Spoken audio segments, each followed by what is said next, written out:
महानगरपालिकेसमोर कोणत्या मागण्या आहे आपल्या बचत गटद्वारे जे सांगा आमचं दर्शक. आमचे 9 महिन्यापासून सने बचत गट हां जे हे कार्यालयामध्ये म्हणजे रजिस्ट्रेशन झालेलं आहे. आम्ही टेंडरमार्फत त्याची प्रोसिजर पण केलेली. टेंडरमार्फत आम्हाला 20 गटांना टेंडर मिळाले बचत गटांना. त्याच्यातून सने 11 गटांना काम देण्यात आले. 9 गटांना डावलण्यात आले. वारंवार जाऊन सने त्यांना सांगितलं तर 2 दिवस सांगता थांबा, आयुक्तांना भेटतो, त्यांच्याशी चर्चा करतो, त्यांच्याशी बोलतो. त्याच्यानंतर तुम्हाला 2 दिवसांनी 2 दिवस त्यांच्या आतापर्यंत 2 दिवसच चालू आहे. आम्ही व्याजाने काढून सने जे टेंडरची फी भरलेली 1,15,000 DD भरलेलं आहे. आमचे जाणं येणं आमचे काम विस्कळत, आमच्या हाताला काम नाही आहे. त्या हाताला काम नसल्यामुळं आम्ही हे उपोषणाला आम्हाला बसण्याची वेळ आलेली. तुम्हाला असं वाटतं ते टोलवाटोलवी करत आहे? हो त्यांच्याकडं ज्या 11 गटांकडून सने त्यांना काहीतरी मिळालं आहे, आमच्याकडून मिळत नाहीये, त्याच्यामुळं आम्हाला डावलण्यात आलेलं आहे. तुम्हाला असं सांगितलं काही देणं काही घेणं देणं असं झालेलं आहे? तेच मिळत नाहीये ना, तेच मिळत नाहीये. त्यांना माहिती आहे की नवीन गट काय देणार आहे म्हणून सने ते डावलत आहे आम्हाला. तुम्हाला मागणी वगैरे केली नाही त्यांनी काही? तुम्हाला काही मागणी वगैरे केली नाही? बोलून म्हणजे ते काय करता आम्हाला बोलवतात, चर्चा करायची म्हणता आमच्या सोबत, पण चर्चा होत नाहीये. आम्हाला 4 वाजतापासून सने बसवला जात आहे 9 वाजेपर्यंत. 9:30-10 वाजेपर्यंत आम्ही बसतो तिथं. वाटलं तर त्यांना नाही का सीसीटीव्ही कॅमेऱ्यामध्ये चेक करू शकतात. आम्ही 10 वाजेपर्यंत बसलेले तिथं महानगरपालिका स्मार्ट सिटीला. आम्हाला चर्चा करण्यासाठी बोलवलं जातं, चर्चा होत नाहीये.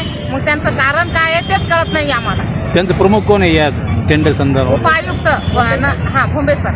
भूमी सर. पुढचं काय पाऊल राहील तुमचं? पुढचं पाऊल आमचं आता हे अमर उपोषण हेच राहणार आहे. आमची लास्ट डेट उठत नाही आम्ही जोपर्यंत न्याय नाही भेटत. जेपर्यंत न्याय नाही मिळत आम्हाला तोपर्यंत आम्ही उठणार नाही इथून. काय नाव आपलं? आशा जाधव.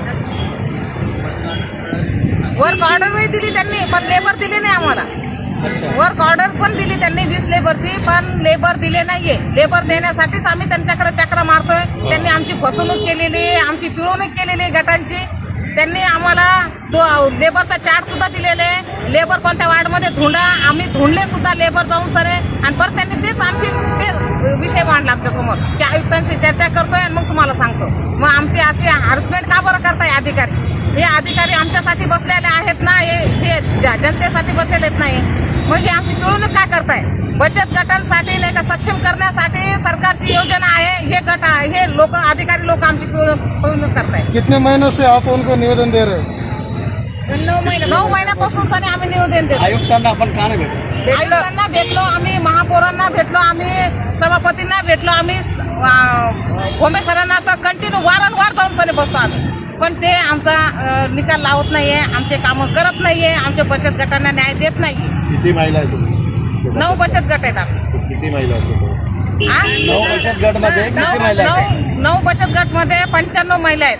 टोटल किती कुटुंब असू शकतो त्याच्यामध्ये? त्याच्यामध्ये किती प्रत्येक याच्यामध्ये नाही का 6-7 असे 10-12 पर्यंत कुटुंब आहेत. यांनी काय करायचंय? हे लोक अशा पद्धतीने आम्हाला परेशान करतायत. आम्ही काय करायचंय?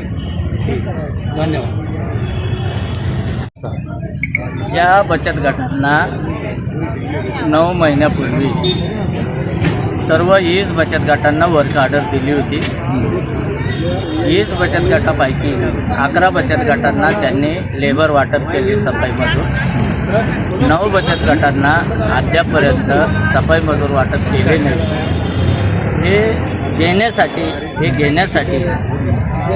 50-60 वेळेस घनकचरा विभाग, घनकचरा कक्ष प्रमुख साहेब भोंबे साहेब यांच्याकडं बार संबंधित महिला बचत गटांनी चक्रा मारल्या.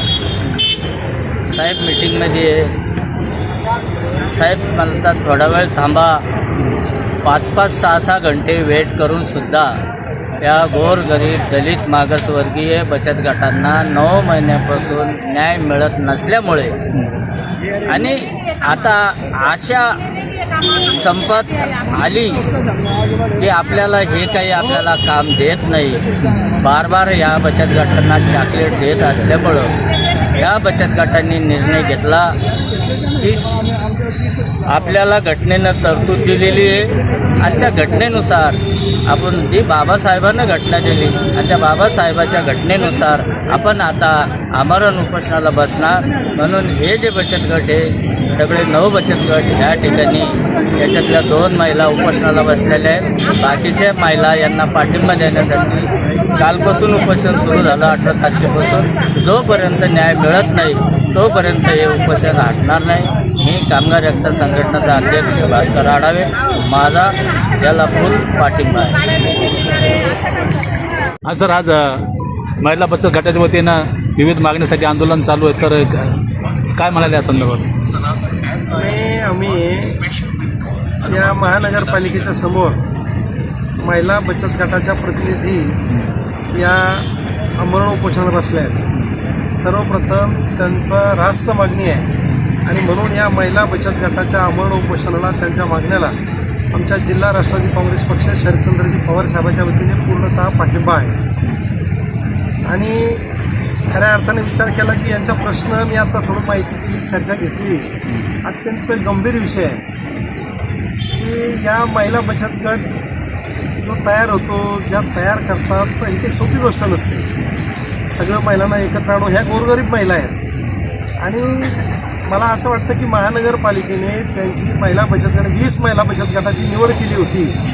त्याच्यामध्ये ह्या पण महिला बचत गट यांचा पण आहे की ज्यांना इथं एक कामं द्यायची होती, साफसफाईची असतील, काय असतील. परंतु महापालिकेनं किंवा इथल्या अधिकाऱ्यांनी त्यांच्या कशा पद्धतीने याची काय, एकदा त्यांचं 20 महिला बचत गटांना तुम्ही निवड केल्यानंतर त्याच्यातल्या 11 महिला बचत गटांना काम दिलं आणि 9 महिला बचत गटांना काम दिलं नाही, तर मला वाटतं की अत्यंत चुकीचा विषय आहे की 9 महिला बचत गटांना तुम्ही का टाळलं, त्यांना का काम दिलं नाही. आणि मला असं कळालं की यांनी इथं काही आणखी वेगवेगळ्या एजन्सीला काम या ठिकाणी महापालिकेने दिलं. मग हे एजन्सी यांना कशासाठी हवी आहे? त्या एजन्सीच्या मार्फत त्यांना जरा चिरीमिरी मिळते, 2 पैसे जास्तीचा फायदा या अधिकाऱ्यांना होतो, म्हणून त्यांचा कौल ह्या एजन्सीने काम देण्यासाठी असतो. परंतु शासनाचं धोरण आहे की महिला बचत गटांना काम दिलं पाहिजे आणि त्याच्यानुसार महापालिकेने निवड यादीमध्ये या महिला बचत गटाचं नाव आहे. पण यांनी अशा पद्धतीने चूक केली आहे. तर आमची त्यांना विनंती असेल की त्यांनी असं न करता जे काही तुम्ही 11 महिला बचत गटाला काम दिलं त्याचं अभिनंदनच आहे, परंतु त्याचबरोबर या 9 महिला बचत गटांना, उर्वरित महिलांना सुद्धा काम त्या ठिकाणी दिलं पाहिजे. कारण या बिचारांनी त्यांचं डिपॉझिट भरलं आहे. मला वाटतं एका महिला बचत गटाने त्याला 1,10,000 का काहीतरी पैसे पण भरलेत. 1,15,000 रुपये. अहो यांचे काही कुवत नसते, त्यांना रोजमजुरी करणाऱ्या या महिला आहेत, पण हे त्यांनी डिपॉझिट भरलं, यांना काम पाहिजे म्हणून त्या महापालिकेत खेट्या मारतात आणि जोसून जातात येतात. अनेक मला वाटतं 7-8-9 महिने झाले तेव्हापासून यांचा हा प्रयत्न सुरू होता पाठपुरा. ते दररोज सांगतात अधिकारी, आज काम देतो, उद्या काम देतो, परवा काम देतो, थांबा तुम्हाला असं म्हणून आज त्यांना या ठिकाणी आमरण उपोषणाला बसावं लागलं. आता आज दिवस उन्हाळ्याचे किती कडक उन्हाळा चालला, या ठिकाणी शासन निर्देश करतंय की उन्हात बाहेर फिरू नका, सावलीत राहा. आणि या ठिकाणी त्यांना बिना अन्न पाण्याच्या वाचूसनी त्या महिला कालपासून इथं उपोषणाला बसल्यात. त्यांच्याकडे कोणी पाहायला फिरकून सुद्धा आलं नाही. ते भोंबे कोणी उपायुक्त आहे, त्या भोंबेंना आता फोन केला तर मिटिंगमध्ये म्हणून मेसेज करतात. कारण त्यांनी इथं काल उपोषणाला बसताच त्यांनी इथे येऊन त्यांचा प्रश्न तातडीने मार्गी लावायला होता आणि यांना उपोषणाला बसायची वेळच त्यांनी येऊ द्यायला नाही पाहिजे ती मुळात. परंतु यांनी त्वरित जर हा प्रश्न नाही मिटवला, यांनी आजचा दिवस उद्याच्या उद्या हा प्रश्न जर यांनी मार्गी लावला नाही, तर मला वाटतं आम्ही राष्ट्रवादी काँग्रेस पक्ष, पवारसाहेबांचा पक्ष म्हणून या महिलांच्या आम्ही पाठीशी खंबीर आहे. आम्ही स्वतः रस्त्यावर उतरू, आम्ही त्यांच्यासाठी आंदोलन करू. एकीकडं शासन म्हणतं की लखपती दिदी करायचं त्यांचं हे संकल्प आहे, तर मग या असं का बरं करू लागले? ते सगळं म्हणत राहतील, अनेक गोष्टी म्हणतील, परंतु महिलांचा उचित मान सन्मान झाला पाहिजे. शासन म्हणतं सगळ्या गोष्टी शासनाच्या योजना असतात, परंतु काही गोष्टी हे अधिकारी त्या इम्प्लिमेंट करीत नाही. याचा इथून ह्या गोष्टी इम्प्लिमेंट व्हायला पाहिजे. यांचा मान सन्मान महिलांचा व्हायला पाहिजे, त्यांना उचित मान सन्मान मिळाला पाहिजे. आणि अशा पद्धतीने त्यांना जर उपोषणाला बसावं लागत असेल तर मला असं वाटतं की याचा निषेधपणे झाला पाहिजे आणि तो आम्ही निश्चितपणे निषेध करतो.